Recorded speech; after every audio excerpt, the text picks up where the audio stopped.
자, 주식 같은 경우는 얼마나 위험합니까? 그쵸? 그리고 주식은 뭐냐면 대부분이 뭐가 있어요? 개인들이 돈을 벌 수 있는 확률은 10%밖에 안 돼요, 여러분들. 응?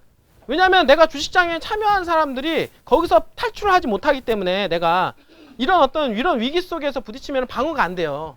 이분들이. 그렇기 때문에 이런 위기가 왔을 때 다 깨지는 겁니다. 이분들이. 그래서 나중에 결과론적으로 따지면 확률적으로 보니까 10%만 살아남더라. 이분들이.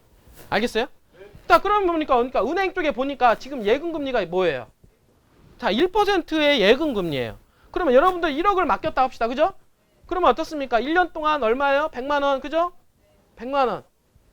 100만 원의 수익인데 여기서 어떻습니까? 세금 15.4%를 또 빼고 나면은 거의 뭐 없죠? 오히려 좀만 시간 지나고 나면 돈을 맡겨야 될 거야, 아마. 오히려 내 돈 1억을 어떻습니까? 은행에다 보관하면서 내가 돈을 얼마 줘야 될 거야, 이제는. 이런 제로금리 시대에, 마이너스 금리 시대에 할 수가 있고, 내가 은행 통장에다가 돈을 맡기니까 보관료까지 내야 되는. 지금 실질적으로 보관료 내고 있는 나라도 있어요, 여러분들이. 그래서 이런 보관료를 내야 되는 그런 시대에 올 수도 있다라고 하는 것이고요. 자, 봅시다. 그러면 자, 땅을 봅시다. 땅, 여러분들 잘 생각해 보세요. 자, 땅인데 뭐가 있냐면 개발지 땅이에요. 이건 되게 중요하거든요. 자, 개발지 땅은 제가 여러분한테 뭐 얘기했냐면 안전성과 뭐가 받쳐준다? 자, 수익성 있잖아요. 이것뿐만 아니라 황금성까지 세 개를 다 갖추게 돼요. 개발지 땅 같은 경우는. 자, 우리가 보면은 자, 안전하다라고 하는 것은요. 어떻습니까? 은행에다가 돈을 예치하면 안전하죠. 그냥 원금은 안 까먹잖아요. 그렇죠? 그래서 이거는 안전성이 때문에 은행에다 돈을 예치를 시킵니다. 그 다음에 어떻습니까? 여기 주식에다 하는 게 이거 수익성이 되잖아요. 주식에다 돈을 이유는 수익성, 그러니까 리스크는 크지만은 어떻습니까? 또 대박칠 수도 있잖아요. 그러니까 리스크 대비 수익성이 높기 때문에 주식에다 넣습니다. 그런데 안전하지는 않죠. 언제든지 원금 까먹잖아요. 그런데 이 땅 중에서 개발지 땅은 얘기했던 대로 안정성, 은행에서 가지고 있는 안정성과 그 다음에 어떻습니까? 수익성 있잖아요.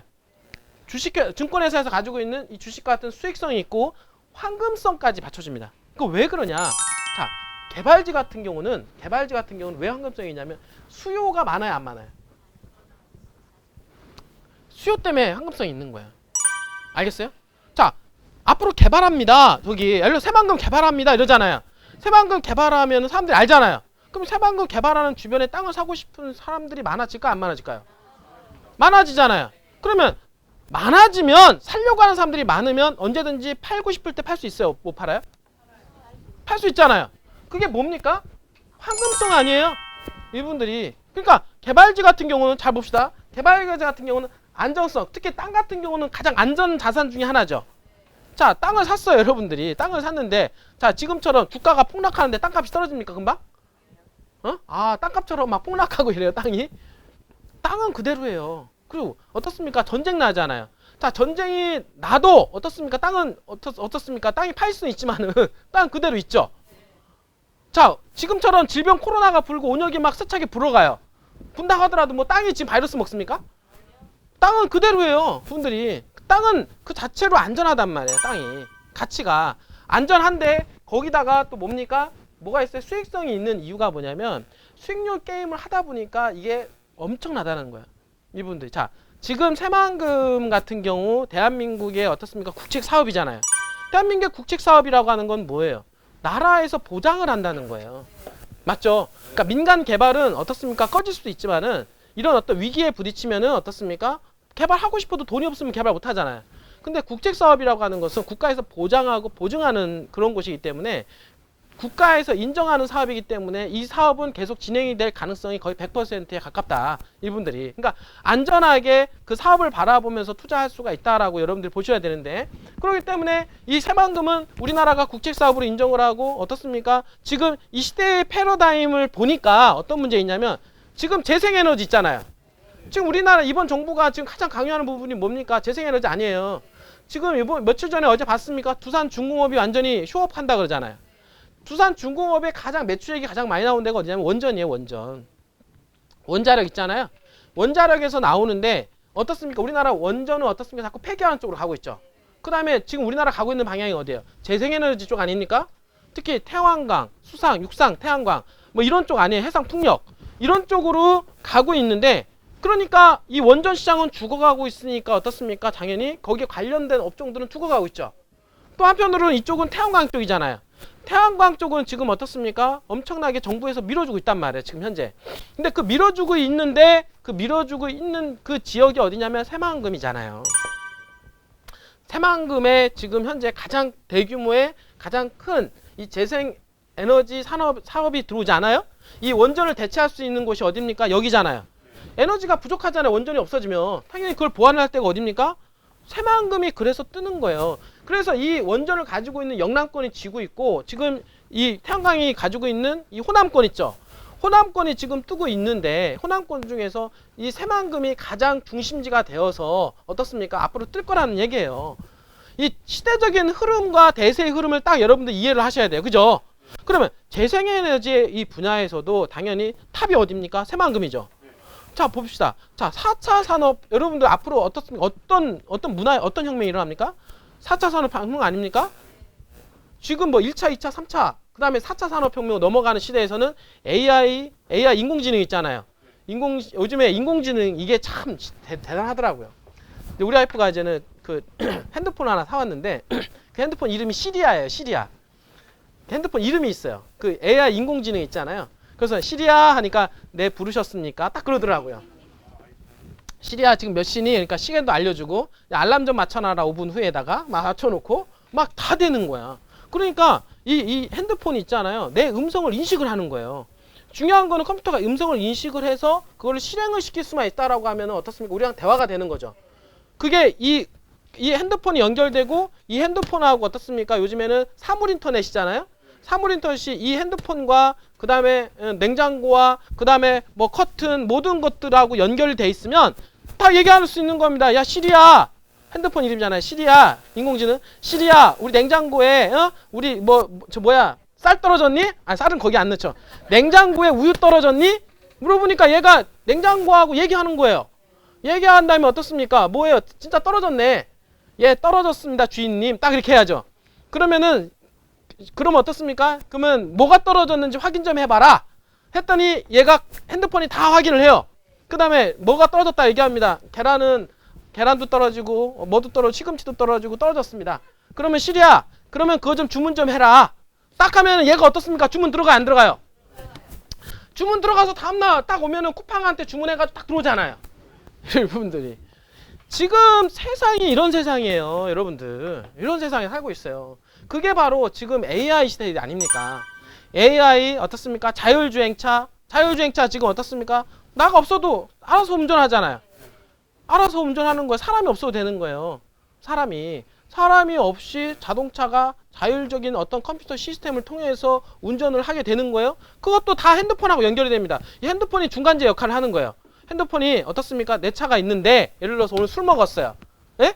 술 먹었어. 이분들이 술 먹으면 어떻습니까? 운전을 누가 시켜야 돼 이제는? 얘 운전을 시켜야 돼요. 주차장이 저기다 갖다 놨어요.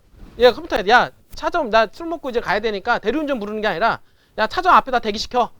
그래도 어떻습니까? 차가 딱 해가지고 딱 옵니까 안 옵니까? 딱 와서 난 차 타고 가면 되잖아요. 이 부분들이. 근데 그런 시대에 지금 현재 자율주행차 시대에도 지금 코앞에 와 있고요. 그 다음에 드론 시대 있잖아요. 이 드론 시대는 엄청난 이 4차 산업혁명의 혁명인데 드론 어떻습니까? 여러분 생각해 봤어요? 드론 지금 현재 있는 거? 이 드론은요 엄청나게 어떻습니까? 이거를 파생을 시킬 수가 많은 게 우리나라 로봇 있잖아요. 옛날에 혹시 그 로봇 태권브이 뭐 이런 거 보셨어요? 이제 앞으로 드론을 통해서 현실화가 돼요. 이분들이 드론을 통해서 예전에 보면은 우리 사람도 어떻습니까? 이젠 날아다니기도 하고 막 그러잖아요. 드론 타고 날아다니는 거 아니에요. 걔네다가 어떻습니까? 그 로봇을 딱 연장을 시킨 다음에 그 다음에 드론은 어떻습니까? 띄우게 하는 역할이잖아요. 띄우게 하고 뒤에다가 추진력만 달아놓으면 우리가 어떻습니까? 조종을 하면서 날아다닐 수 있는 세상에 지금 살고 있는 거예요. 이 부분들이. 이런 시대가 지금 다가오고 있다. 이게 바로 4차 산업혁명의 물결 아닙니까? 맞죠? 그리고 저 며칠 전에 얘기했던 이 교통의 혁명. 예전에 교통의 혁명이 하면 어떻습니까? 걸어서 다녔죠? 그러다가 말 타고 다니지 않았습니까? 그러다가 증기기관차 나오면서 어떻습니까? 기차 타고 다녔죠? 기차 타고 다니면서 자동차 타고 다니잖아요. 자동차 타고 다니면서 이제는 그 기차가 바뀌었고 기차로 바뀌면서 우리 지금 KTX 그 다음에 뭐 어떻습니까? 지금 뭐 GTX 이렇게 바뀌죠. 그런데 앞으로는 하이퍼 튜브 시대입니다. 하이퍼튜브 시대 이 진공 상태에서 어떻습니까? 우리가 요 서울에서 부산까지 20분이면 가요. 지금 1시간 30분이 아니라 이제 20분이면 서울에서 부산까지 가는 시대에 온 거야. 이분들이. 세상이 놀랍지 않습니까? 이분들이. 그렇게 지금 세상이 바뀌어 나가고 있는데 아까 얘기했던 대로 하이퍼튜브, 자율주행차, AI, 그 드론 이런 것들이 지금 어디에 적용이 되냐? 새만금에 적용이 되고 있단 말이에요. 새만금에 그런 실증 단지가 지금 들어오고 있단 말이에요. 알겠어요? 지금 우리가 샘플로 만들어지는 그 도시가 있는데 스마트 수변 도시 있죠? 지금 스마트 수변 도시가 어떻습니까? 만들어지는데 올해 말에 착공이 들어갑니다. 한 200만 평 정도로 규모로 2만 명 정도 정주 요건을 구축하게 되는 그런 스마트 신도시가 들어오는데 그 스마트 신도시에는 바로 이런 4차 산업혁명이 다 적용이 돼요. 알겠어요? 대한민국의 샘플이 만들어지는 겁니다. 앞으로 미래 도시에 대한 샘플이 거기서 만들어지고 그렇게 해서 이 새만금은 대한민국의 어떤 아까 얘기했던 대로 미래를 어떻습니까? 꿈을 꾸어 나갈 수가 있는 그런 동네가 바로 새만금이다. 왜냐면 아까 얘기했던 대로 그 어떻습니까? 그 재생에너지 있죠? 재생에너지의 메카죠? 그 다음에 어떻습니까? 이 4차 산업혁명의 전진기지 아닙니까? 맞잖아요. 4차 산업혁명의 전진기지예요. 뿐만 아니라 관광산업의 또 메카이기도 합니다. 그러니까 새만금은 앞으로 우리가 대한민국의 미래를 보면 이 새만금의 바로미터가 될 수가 있다. 새만금을 통해서. 그럴 정도로 우리가 새만금은 지금 앞으로 이 시대에 엄청난 변화를 이끌어줄 수 있는 그런 공간이기 때문에 그런 공간과 더불어서 바로 옆에 붙어있는 도시가 부안군이란 말이에요. 여러분들 알겠습니까? 부안군에 있고 부안군은 그래서 새만금에 대한 어떤 개발 호재와 더불어서 땅값이 올라가요? 안 올라가요?